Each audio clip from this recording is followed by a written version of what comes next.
Hello YouTube, welcome back. It's Retro Dave Nintendo, and in this episode I'm going to show you a Game & Watch game called Fire.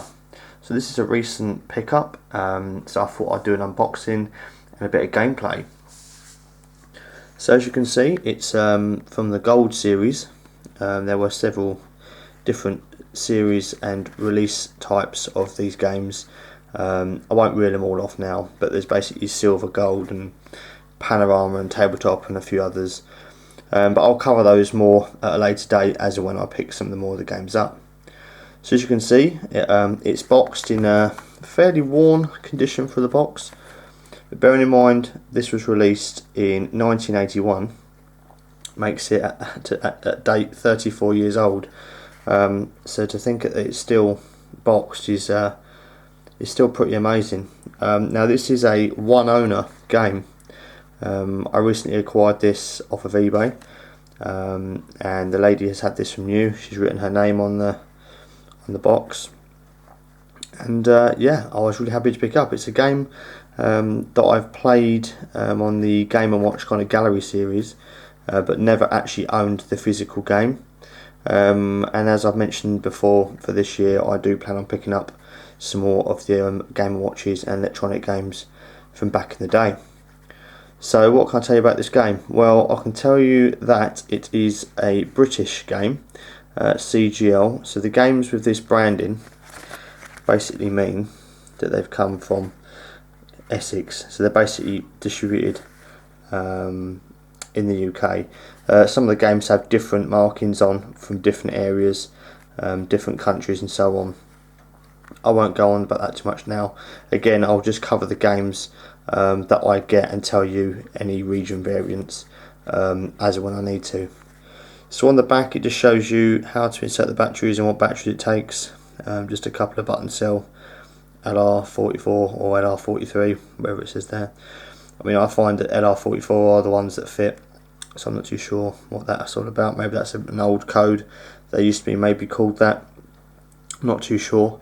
And as with these games, it's pretty essential, well, it is essential that you have the battery cover, because without it the batteries won't stay in and the game is practically useless, but these are easily lost.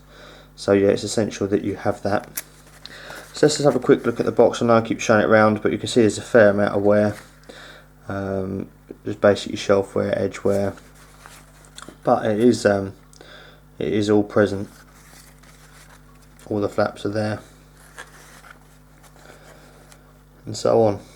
So as with these games, if you're a regular viewer of the channel, you may know that obviously I am primarily going box complete for everything.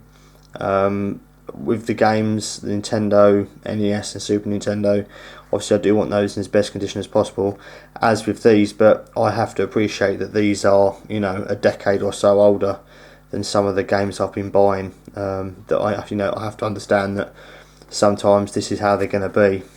But kind of my thought on it is that the game that's been kept in this box, you know, should be pristine, because the box has taken all the wear and the shuffling from cupboard to drawer and so on. So the game, you know, has to be in as best condition as possible. And I think buying box copies, even though the boxes are a little worn, there's a fair good chance that the actual game inside is going to be well preserved, as is in this case.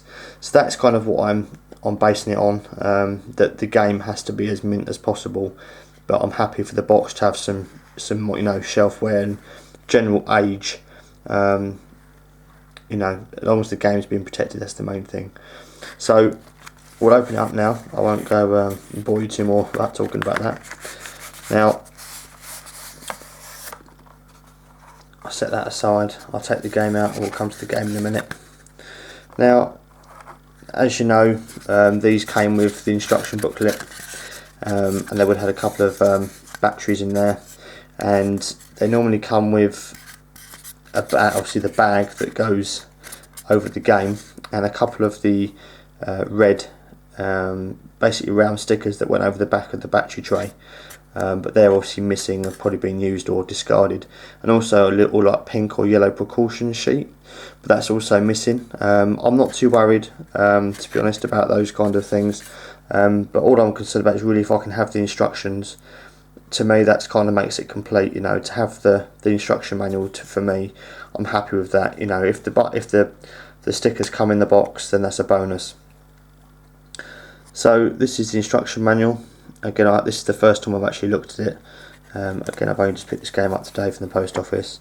Again, just tells you about inserting the batteries, setting the time, setting the alarm. There's a game A type. It's generally the easier option, and game B is generally a bit quicker, or maybe a bit more difficult.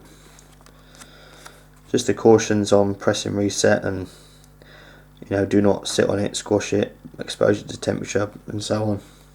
Do not strike the screen or anything. And there we go, and there's the back, the specifications.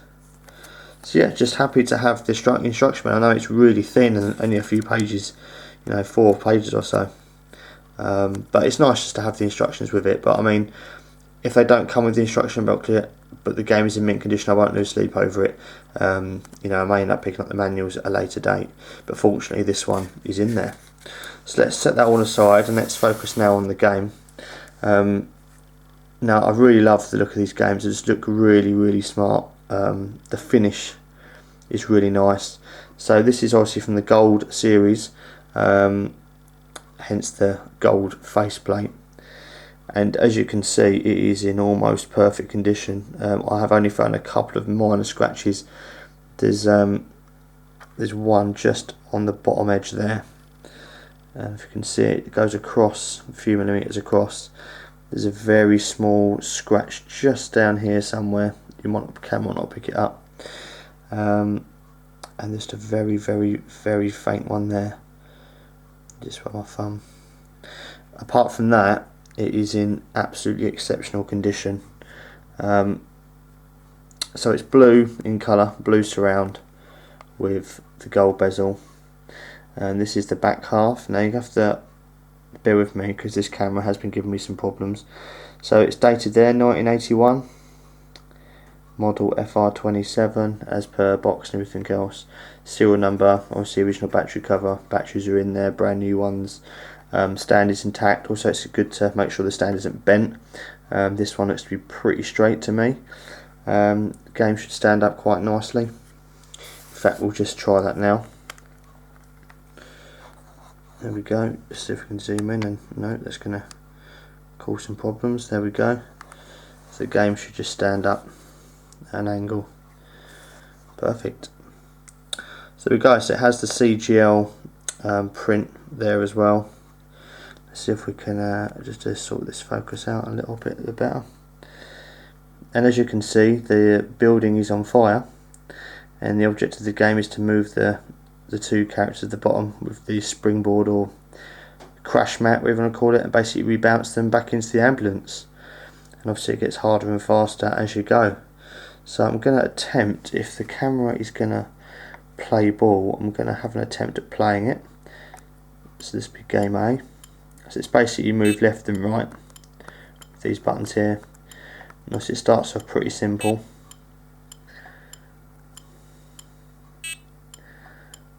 This is literally like the second time I've actually turned it on. Literally put the batteries in earlier on to make sure it actually worked and the buttons worked, and that was it. I've just popped out. But now I've come back to this video. It's the first time I'm actually trying the game. So it's pretty good that you've got the old smoke effect coming out of the top of the building there. It does look pretty smart. But the obviously image of the building and the ambulance, the pavement and the grass is a fixed image on the screen. That's just kind of how it is. And obviously the actual moving characters are part of the screen, but obviously only appear when batteries are inserted. So as you can see, it's just kind of, they try to make it a tad difficult. Then when you hit 10, they start to throw an extra man out the window. Here we go.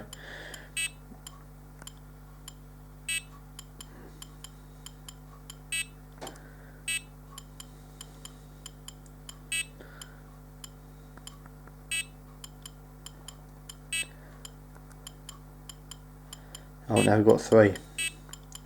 So now we're going to have to juggle into the back of the ambulance.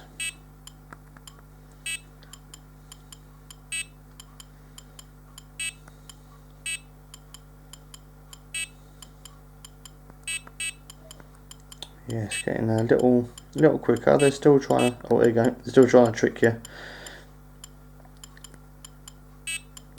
So I won't play it for too long because I know it's going to probably bore you sitting there watching me do it. But this is like generally my first proper go. So in a minute we'll let a couple drop and then see what happens. Right, so the next ones I'll let them drop out. We'll see what happens. So basically splats on the pavement. There we go, and then your misses are shown at the top of the screen. And that is it. That is basically it. Obviously the difficulty will get a lot harder if we continue playing it, but this is just a general overview and unboxing of the game. So yeah guys, that is basically it. I hope you've enjoyed the video. Please feel free to leave a comment down below and I'll do my best to get back to you as soon as I can. And yeah, I look forward to showing you some more game watches in upcoming videos. Take it easy, speak to you in a bit.